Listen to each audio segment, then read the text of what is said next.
हाँ ध्यान दीजिए, मनोविज्ञान पाठ एक जो पिछले कई दिनों से हम लोग पढ़ते आ रहे हैं, आज भी मनोविज्ञान पाठ एक जिसका नाम है मनोवैज्ञानिक गुणों में विभिन्नताएं, उसी चैप्टर के 2 टॉपिक पर चर्चा आज के क्लास में होगी। पहला चर्चा होगा बुद्धि के प्रकार। 5 अंक का एक प्रश्न आता है कि बुद्धि क्या है और बुद्धि के कितने प्रकार हैं। बुद्धि क्या है, बुद्धि के कितने प्रकार हैं। तो मैं आपको बता दूं कि बुद्धि क्या है, परिभाषा आपको पहले ही बता दिया गया है। और हमने कहा बुद्धि जिसका साधारण अर्थ विचार से लगाया जाता है, किसी समस्या को समझना, चिंतन करना, तर्क करना और समस्या से निकल जाना। जिस शक्ति के द्वारा यह आप काम करते हो उसी को कहते हैं।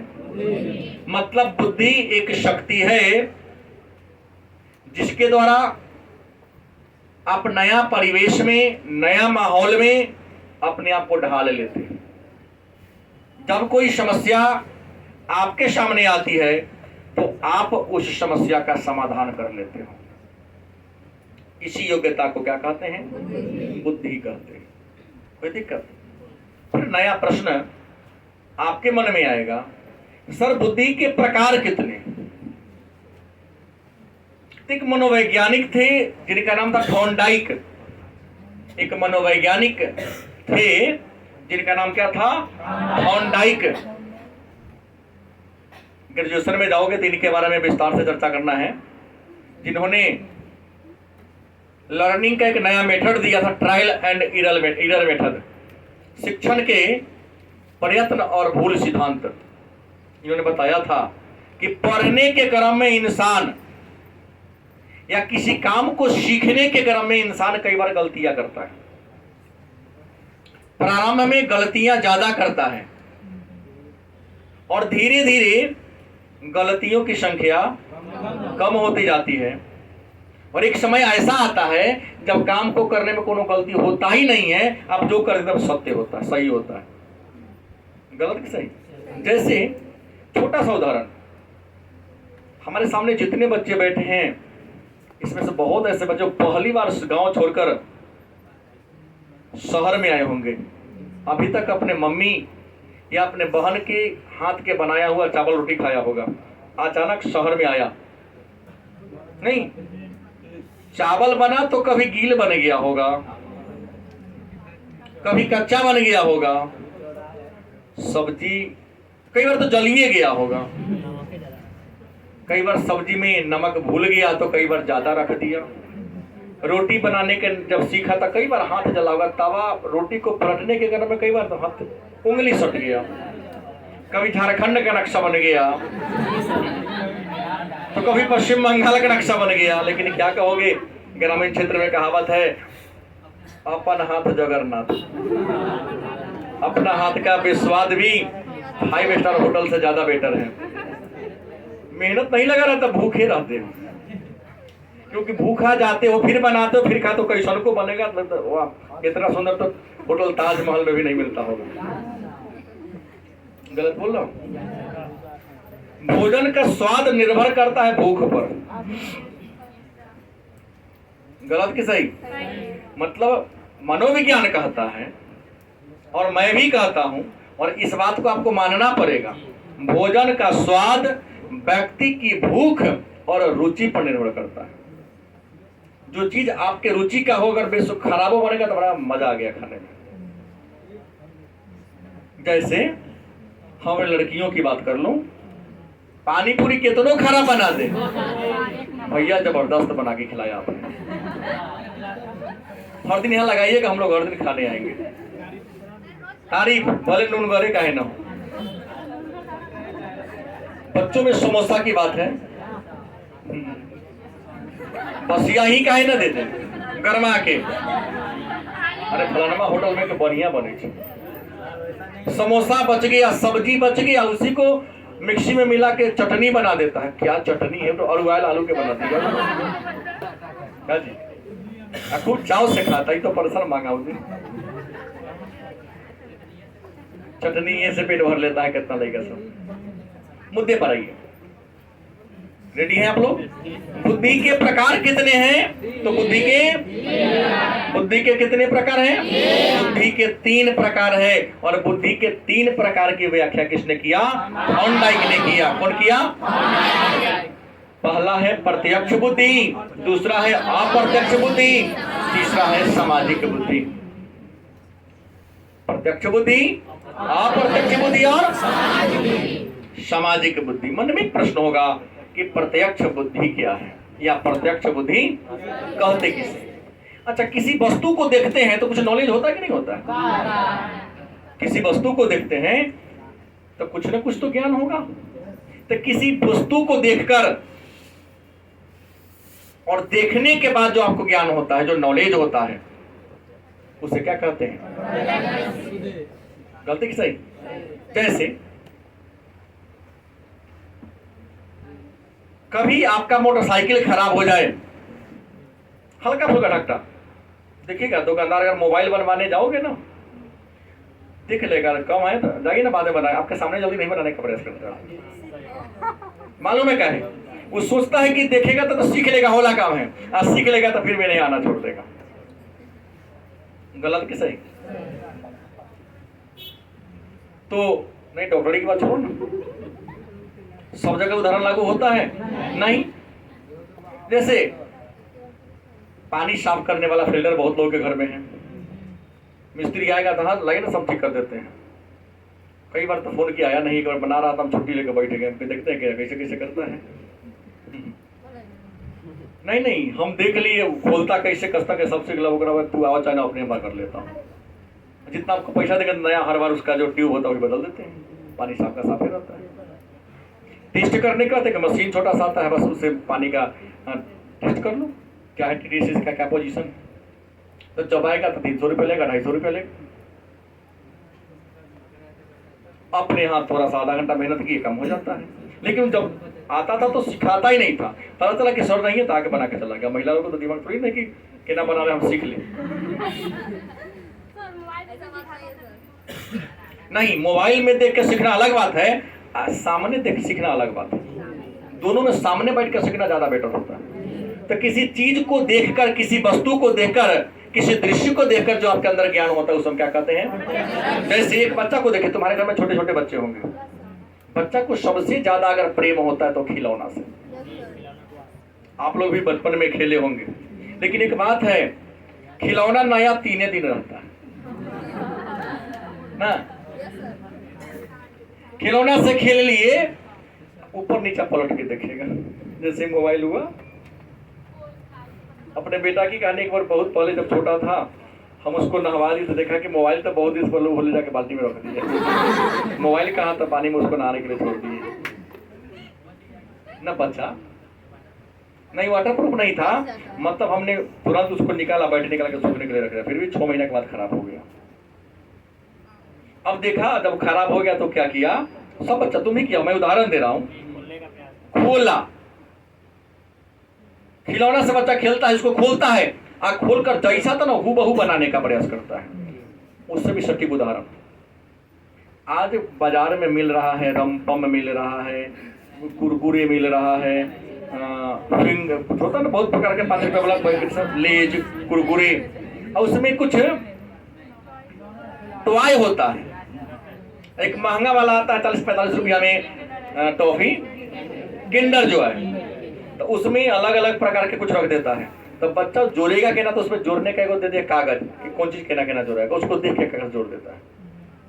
तो बच्चा को दो खिलौना, खिलौना से देखेगा, खेलेगा, देख कर बुद्धि प्राप्त करेगा कि कौन पेच कहाँ है, कैसे कैसे जोड़ा, तोड़ देगा, फिर कसने का क्या करेगा, प्रयास करेगा। इसे क्या कहते हैं?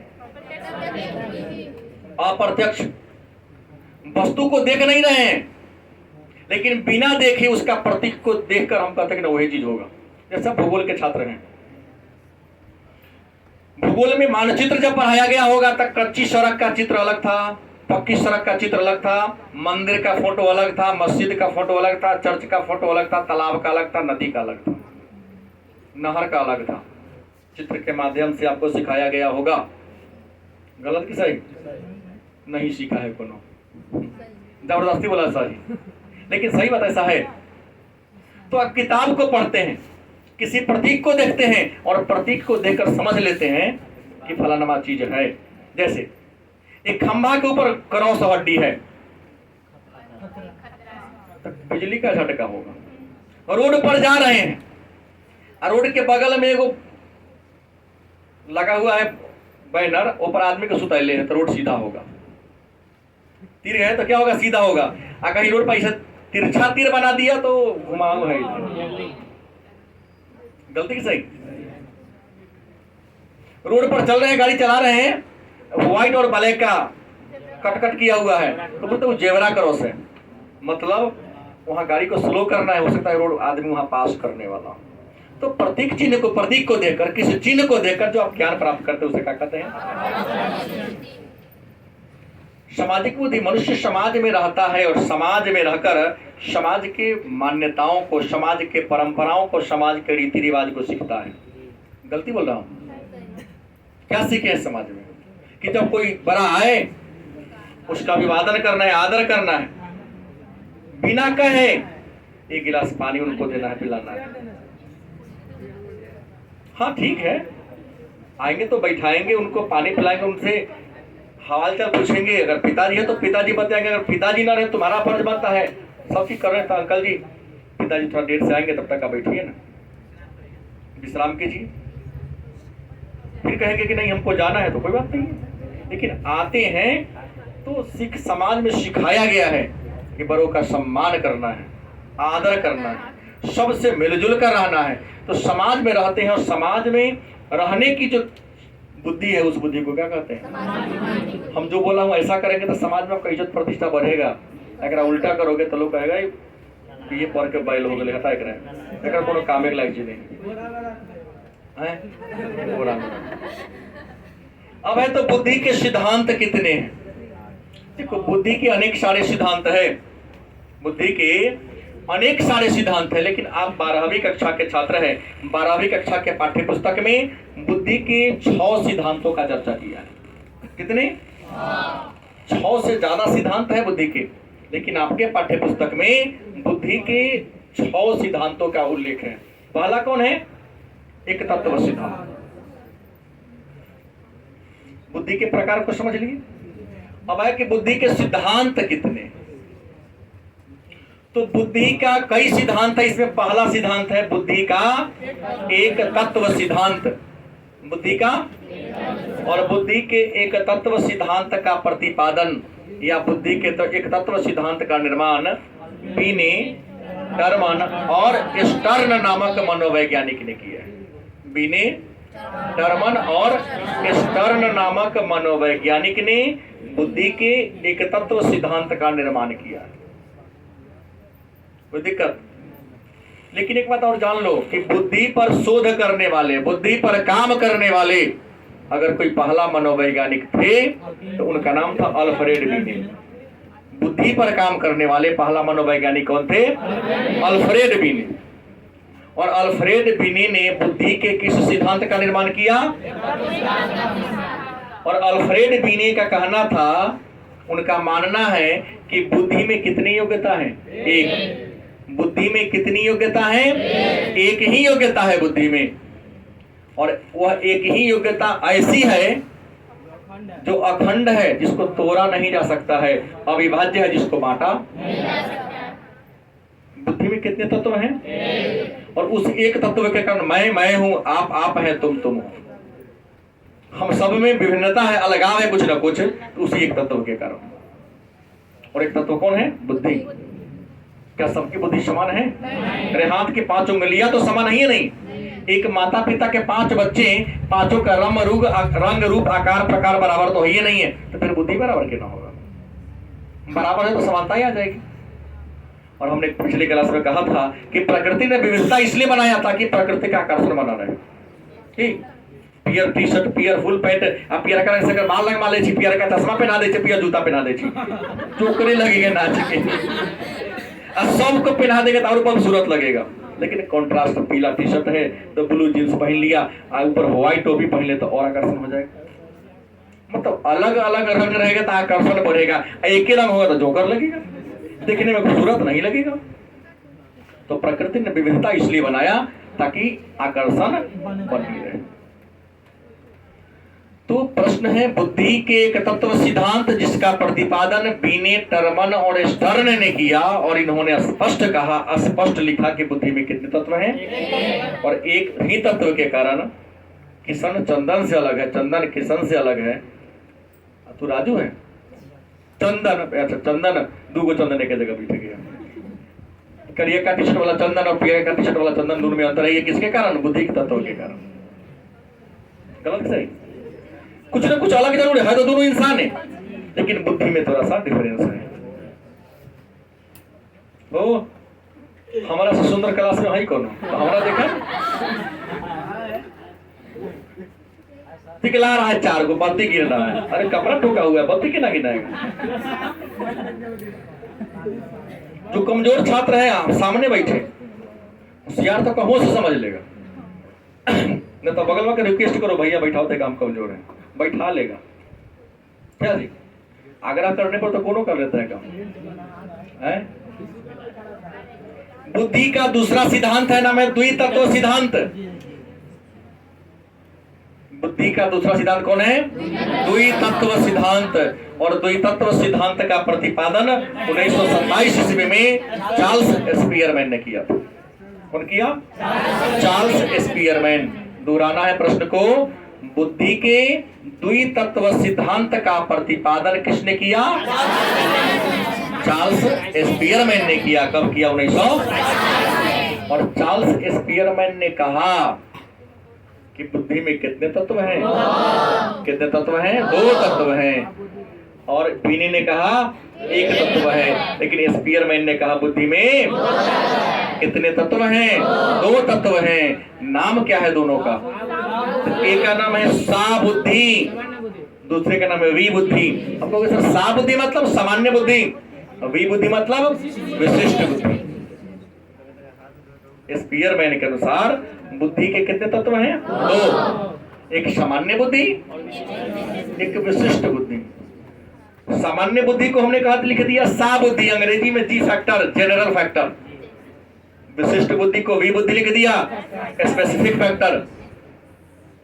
अब कहता है, कहोगे तुम्हारे मन में एक प्रश्न होगा कि सर सा बुद्धि किसे कहते हैं? काहे सामान्य संगीत होगा? सा बुद्धि है क्या, या सा बुद्धि कहते किसे हैं? तो हमारे सामने जितने लड़के या लड़कियां बच्चे हमारे बैठे हैं, सबके अंदर बुद्धि है। वह बुद्धि जो हमारे अंदर जन्मजात है, जो बुद्धि हम अपने समाज से, अपने माता पिता से, अपने परिवार से एडॉप्ट किया है, सीखा है। क्या जी? वह बुद्धि जो क्या है? जन्मजात है। एक लाइन में, वह बुद्धि जो क्या है? जन्मजात है, उसे क्या बुद्धि कहते हैं? शा बुद्धि मतलब सामान्य बुद्धि कहते हैं। वह बुद्धि जो क्या है? जन्मजात है, उसे क्या कहेंगे? शा बुद्धि कहेंगे। कोई दिक्कत? लेकिन कुछ ऐसी भी बुद्धि हैं जो शिक्षण और प्रशिक्षण के द्वारा प्राप्त करते हैं। क्या कहेंगे? व्यक्ति का वह बुद्धि जो क्या है? जन्मजात है। नहीं, हंसना जन्मजात है, रोना जन्मजात है। गलती की सही? बच्चा जन्म लेता है, दूध पीना शुरू कर देता है कुछ घंटों के बाद, कौन सिखाया उसको? नहीं, जन्मजात है। माँ के गोद में बैठता, उसका पल्लू पकड़, उसका उंगली पकड़ लेगा, छोड़ पे नहीं करेगा। पकड़ने का, देखने का, क्या जी? चिंतन करने का, चिंता करने का, ये जो कुछ गुण है हमारे और आपके अंदर, ये जन्मजात गुण है। गलत की सही? दुख में उदास हो जाने का, क्या जी? कुछ नया चीज मिल जाए तो एकदम प्रसन्न हो जाने का, ये जन्मजात सबका है। खुशी में हाथ रगड़ने का, दुख में थोड़ा सिकुड़ जाने का। हमारे जो अंदर गुण है, आपके अंदर जो गुण है, कौन गुण है? क्या खुशी में आप रोते हैं? नहीं रोते हैं। समझता है, जन्मजात गुण है। कभी कभी खुशी में आंसू तब आते हैं जब इंसान उसकी इच्छा नहीं की रहती है। ये कवि ने लिखा, यूं ही आंसू ढल जाते हैं कभी सुख की घड़ी कभी दुख में, लेकिन सुख का जब आंसू होगा तो वह तब आपके अंदर आएगा जिसकी कामना आपने भविष्य कभी किया ही नहीं था। आपको लग नहीं रहा था कि हम पास हो जाएंगे तो नंबर हमको आ ही जाएगा, अच्छा ऐसे अचानक सुनो कि हम टॉप कर गए, हमें तो नौकरी लग गई, तो आपके अश्रु की धारा रुकेगी नहीं, लेकिन वह धारा अश्रु की जो होगी, खुशी की होगी, उस समय चेहरा का इंप्रेशन ही अलग होता है। आंसू से भी पहचाना जा सकता है कि आंसू सुख का है या दुख का है। नहीं तब कहिएगा सर सामान्य बुद्धि वह बुद्धि है जो जन्मजात होता है, फिर होगा विशिष्ट बुद्धि क्या है? तो विशिष्ट बुद्धि वह है जो शिक्षण और प्रशिक्षण के द्वारा हम पढ़ाते हैं।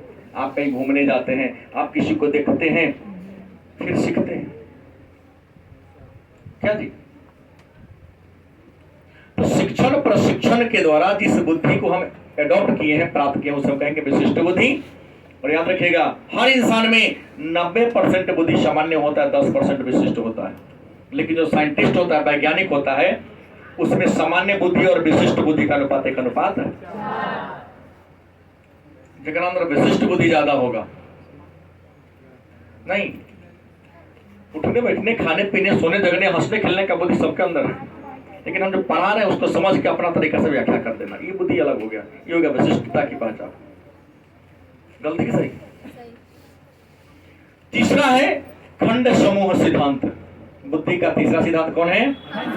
और बुद्धि के खंड समूह सिद्धांत का प्रतिपादन भी ब्रिटेन के मनोवैज्ञानिक चार्ल्स स्पीयरमैन ने किया था। किसने किया? कह दिया नहीं, बुद्धि में दो खंड है। कहो बुद्धि में दो खंड है। ये है, एक खंड का नाम है सामान्य बुद्धि, दूसरे खंड का नाम है विशिष्ट बुद्धि। जो मैंने यहां कहा, सामान्य बुद्धि के द्वारा इंसान छोटी छोटी क्रियाओं को कर लेता है, आना जाना, उठना बैठना, खाना पीना, पेट पाल लेगा, भात दाल तरकारी खाने के लायक कमा लेगा सामान्य बुद्धि के द्वारा। लेकिन जब तक आपके अंदर विशिष्ट बुद्धि नहीं होगा, आप दुनिया में नाम नहीं कमा सकते हो, अपनी पहचान नहीं बना सकते हो। मतलब जिस बुद्धि के द्वारा इंसान अपना जीविकोपार्जन कर लेता है वही बुद्धि सामान्य बुद्धि नहीं, लेकिन जिस बुद्धि के द्वारा इंसान अपनी पहचान बना लेता है। सचिन तेंदुलकर विशिष्ट बुद्धि खेलने का, क्रिकेट का भगवान जिसे कहा गया। अडानी बहुत पैसा वाला है लेकिन इंडिया का टॉप बन गया इसी विशिष्ट बुद्धि के द्वारा। चाटुकारी किया होगा नेताओं का। हाँ, गौतम अडानी चाहे जो अडानी हो सके, अडानी सुनता हूं, टॉप हुआ ना। मुकेश अंबानी को पछाड़ दो, आगे निकल गया। कहीं ना कहीं उसके अंदर सामान्य बुद्धि नहीं, विशिष्ट बुद्धि ज्यादा होगी। समय के लिख को पकड़ा होगा, जो पकड़ लिया वही आगे बढ़ता है। आना बाबूजी तो भादल तरकारी खिएबे करे छे, खर्चा हफ्ते 10 रुपया दे दे, कथी कमाई जाइए, रिचार्ज कराइए दे छे, तो कमाइला के कौन जरूरी है? तो जहां है वहीं रह जाओगे। नाम कमाने के लिए कुछ लिख से हटकर आपको काम करना पड़ेगा। तीसरा है कैटल का सिद्धांत। और कैटल ने भी एक बुद्धि का सिद्धांत दिया। कैटल का पूरा नाम है रेमंड कैटल, और कैटल के सिद्धांत का प्रतिपादन में रेमंड कैटल ने दिया। और रेमंड कैटल ने कहा बुद्धि क्या है? तो सीखने की योग्यता है। कुछ सीखते हैं, जिस गुण के द्वारा आप किसी चीज को सीख लेते वही क्या है। कोई इंसान नहीं सीख पाता है, बुद्धिहीन है वो। सही तो लिखा, अच्छा बात कहा उसने कि जिस शक्ति के द्वारा, जिस गुण के द्वारा आप किसी चीज को क्या कर लेते हो, सीख लेते हो, उसे क्या कहोगे हम? बुद्धि कहेंगे। और रेमंड कैटल ने कहा बुद्धि कैसी योग्यता है, और इसी पर इन्होंने एक और बात कह दिया, बुद्धि सीखने की योग्यता है।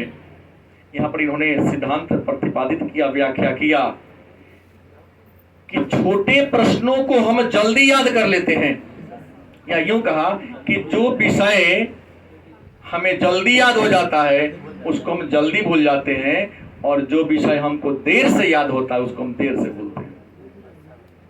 आखिर प्रश्न आया कि जो छोटा उत्तर वाला प्रश्न है वो जल्दी याद होता है तो जल्दी भूल जाते हैं, क्यों? और जो बड़ा उत्तर वाला प्रश्न होता है तो हम देर से भूलते हैं क्यों? लेकिन पीछे कारण है, छोटा सा उदाहरण मैं आपको दे रहा हूं।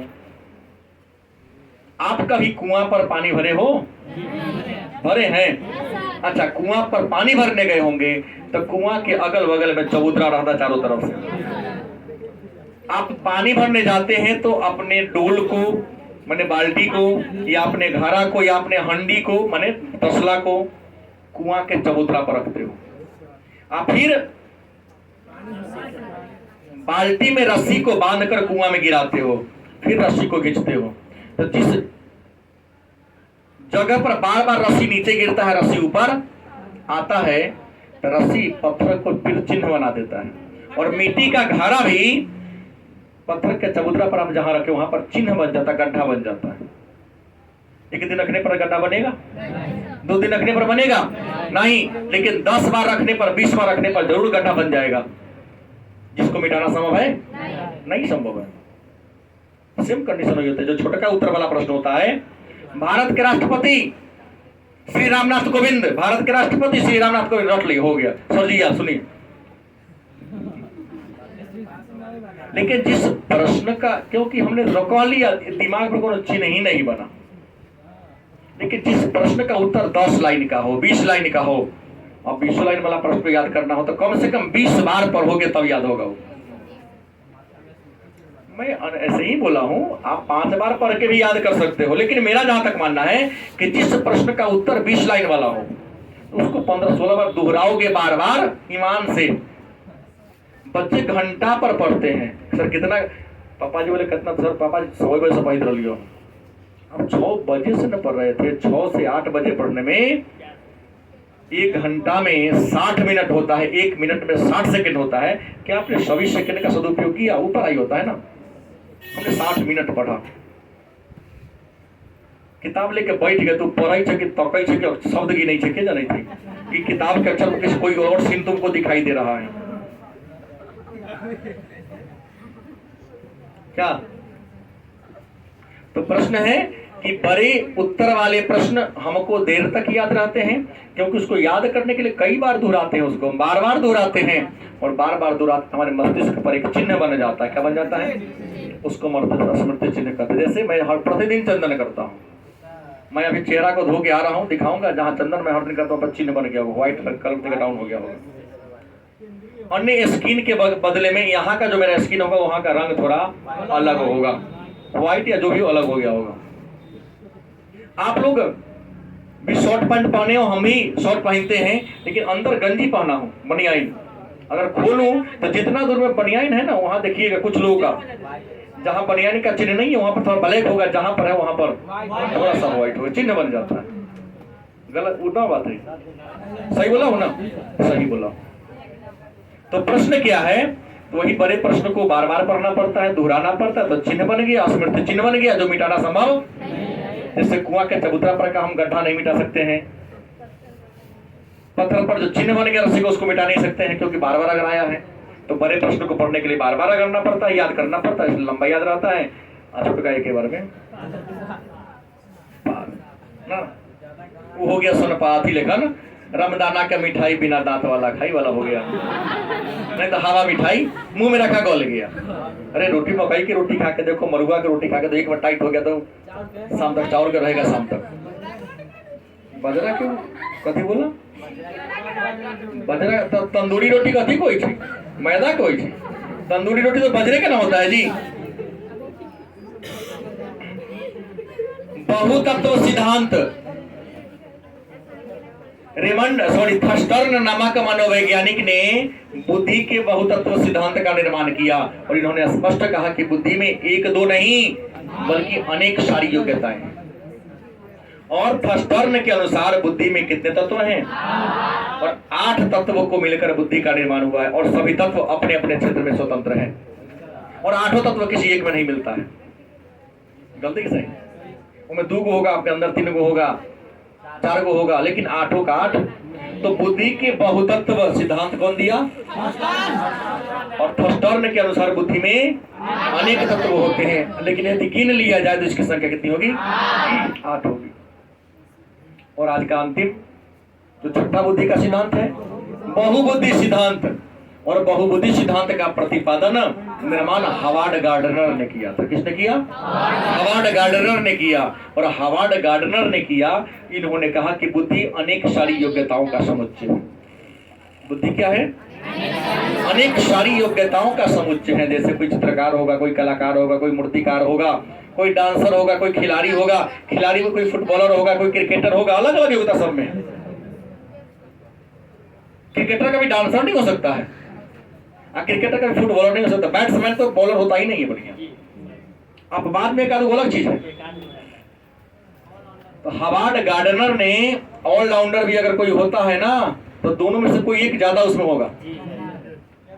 क्या अच्छा लगता है? चावल रोटी। लेकिन चावल रोटी दो को बेसिक, एक को बेसिक को अच्छा आपको लगता होगा, या तो चावल ज्यादा होगा नहीं तो रोटी ज्यादा होगा। चावल ज्यादा है।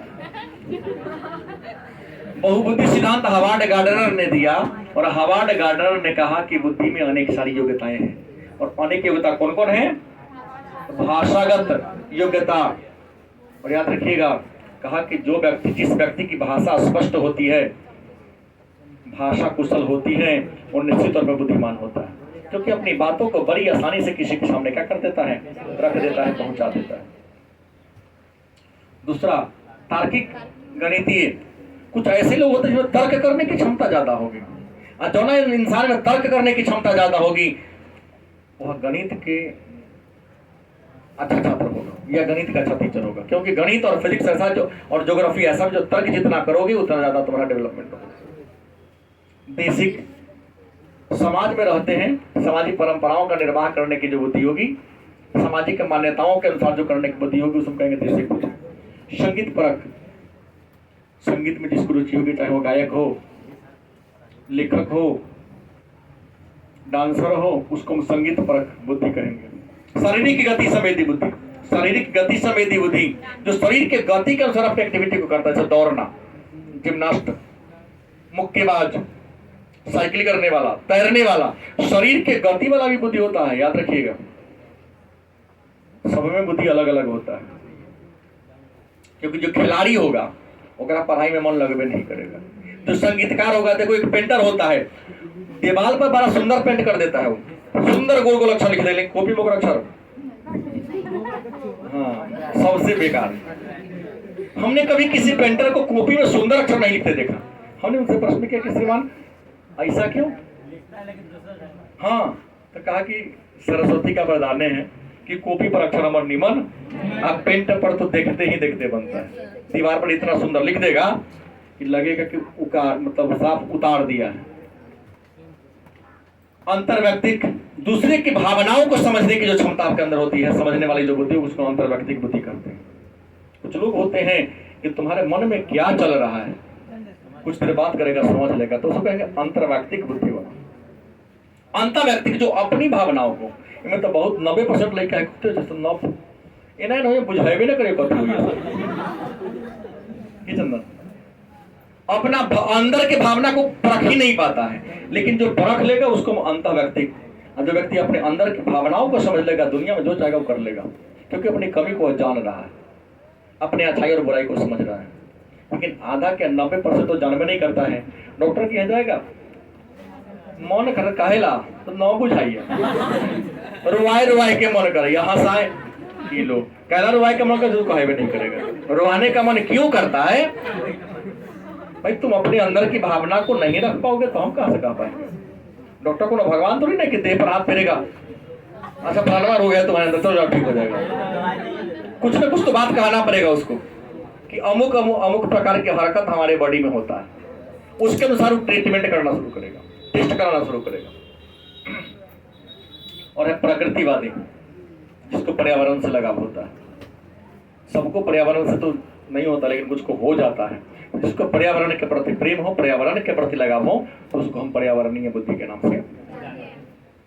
तो आज हमने बुद्धि के प्रकार और बुद्धि के सिद्धांत को पढ़ा। कल के प्रकार क्लास में हम लोग पढ़ेंगे बुद्धि परीक्षण क्या और बुद्धि और ज्ञान में अंतर।